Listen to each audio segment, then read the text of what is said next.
Bonjour mes amis, aujourd'hui mardi 10 mai 2022, j'ai donc pris un jour de congé hier et j'ai pu profiter de la magnifique hospitalité de mon ami Gérard Martin. Je me suis encore bien reposé, ça s'est bien passé et ce matin il m'a redéposé à Saint-Julien-Chapteuil, donc là où il m'avait récupéré dimanche soir. Au programme de la journée, eh bien, ça paraît incroyable, mais c'est déjà la dernière étape de cette Via Gebenensis qui me mène depuis Genève jusqu'au Puy-en-Velay. Ça paraît drôle de penser que ce soir j'aurais fini la Via Gebenensis, j'en reviens pas. Enfin voilà, j'ai quand même un gîte réservé pour ce soir au Puy-en-Velay. C'est une étape de ce que j'ai regardé à peu près 19 km, donc ça devrait bien se passer. Et puis j'ai du ravitaillement et j'ai un moral vraiment au super top, tout se passe bien. Alors ça va être une belle journée, vous me suivez? Le début de l'heptade d'aujourd'hui, depuis Saint-Julien, ça a été un bon kilomètre ou 1,5 km le long de la grande route. C'était pas passionnant. Mais là, maintenant, le chemin se rattrape. C'est absolument magnifique cet endroit. J'adore. J'arrive maintenant au hameau de Aynac, avec derrière ces formidables rochers d'Aynac, des formations d'origine volcanique, typiques de la région ici.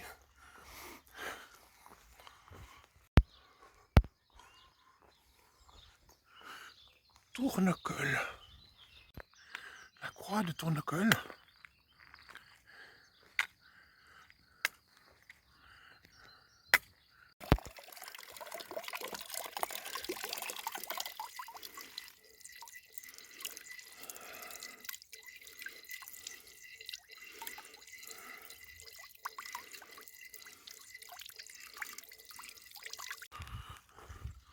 Encore une croix, c'est plein de croix à Tournecoll.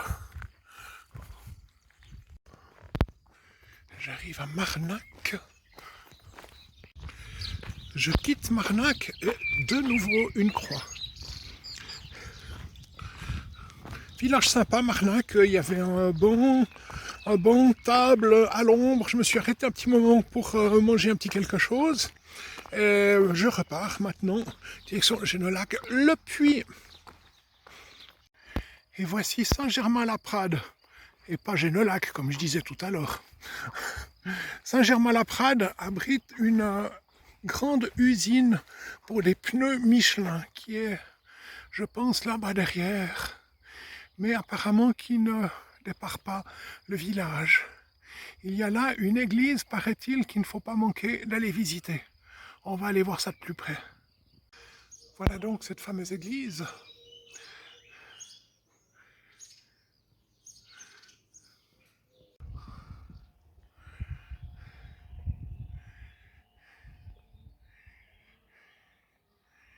Ben, je me suis fait avoir, l'entrée était de l'autre côté.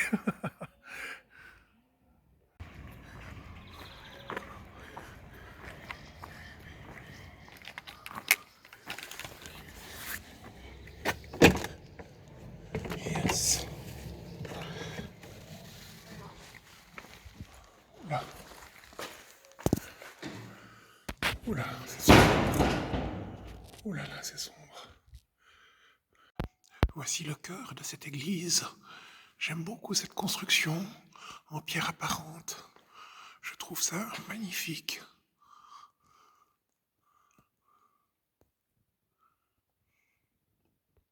Je quitte maintenant Saint-Germain et je reprends les petits chemins.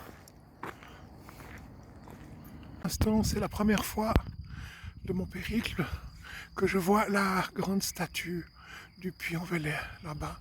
Sur la vidéo, elle ne doit pas être bien grande, mais ici, ça fait du bien au cœur.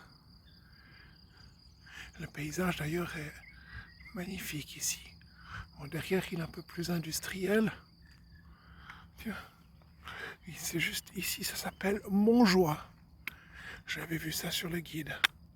Et si on regarde là-bas, cette grande route là-bas, c'est la nationale 88 ou 88, comme vous voulez. Et quand on vient de Suisse, pour Langogne, eh ben, c'est par là qu'on passe. Et là, la zone industrielle de Saint-Germain. Là, ce petit monument insolite de Montjoie. avec Ultreya. C'est un peu le mode ralliement des gens qui font Saint-Jacques-de-Compostelle.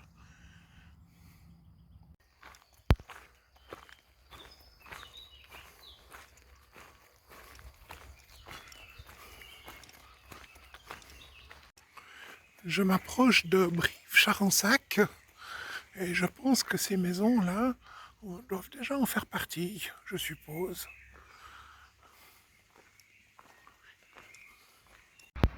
Et plein de jolies couleurs.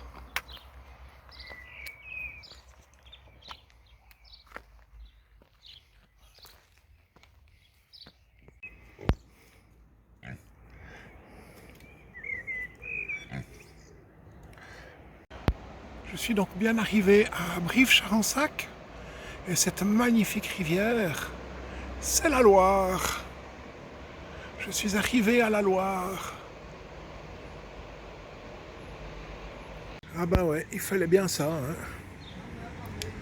Le bord de la Loire, on va bien aller. Je pense que c'est ça le vieux pont romain.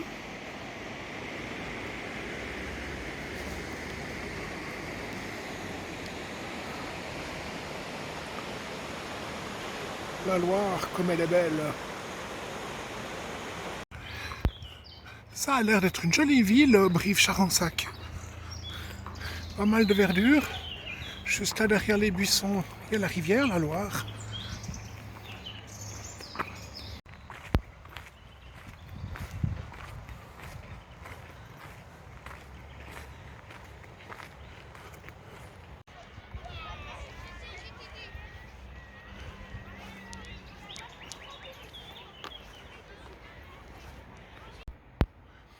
Revoilà notre route nationale 88 ou 88. C'est sûr que si j'étais parti ce matin en voiture, je serais déjà à Langogne.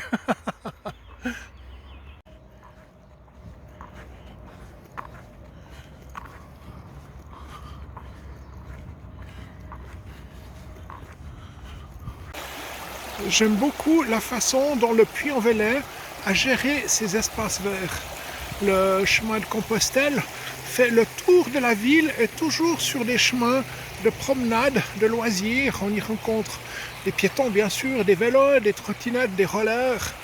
Et c'est très agréable, le chemin fait le tour de la ville, comme ça fait peut-être 2 km en plus, mais c'est quand même autre chose que de traverser une ville par le milieu, c'est très très agréable.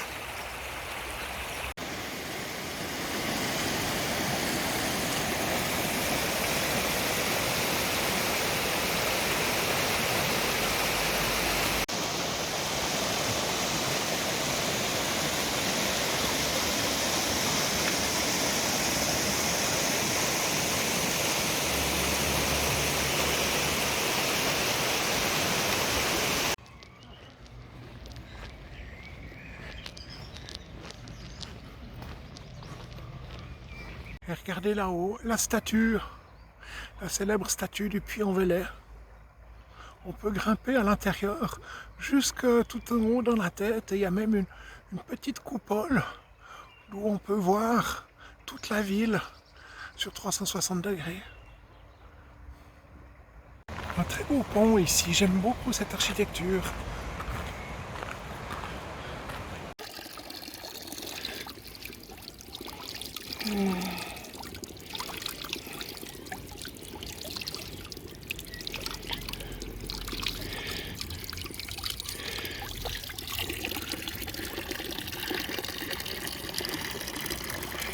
Et là-haut, le spectacle de la statue, magnifique.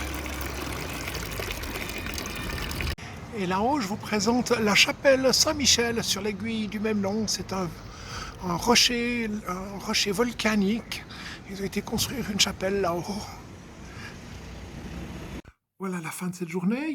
La balade aujourd'hui a été, je dirais, comparée à beaucoup d'autres, bien facile. Beaucoup plus à plat, pas de grosses montées, pas de grosses difficultés, pas de chemin de chemin vraiment défoncé. Et ça s'est bien passé. D'après ce que j'ai pu voir sur un guide, ça devait être de l'ordre de 19 kilomètres aujourd'hui. Mais enfin, ouais, très bien. Je suis arrivé donc au Puy-en-Velay. Je suis arrivé à la fin de cette Via Gebedensis. J'ai la peine à y croire. C'est absolument incroyable. Donc demain, je vais repartir direction Langogne. Mais avant, je vais essayer d'aller voir la messe des pèlerins à 7 heures du matin à la cathédrale.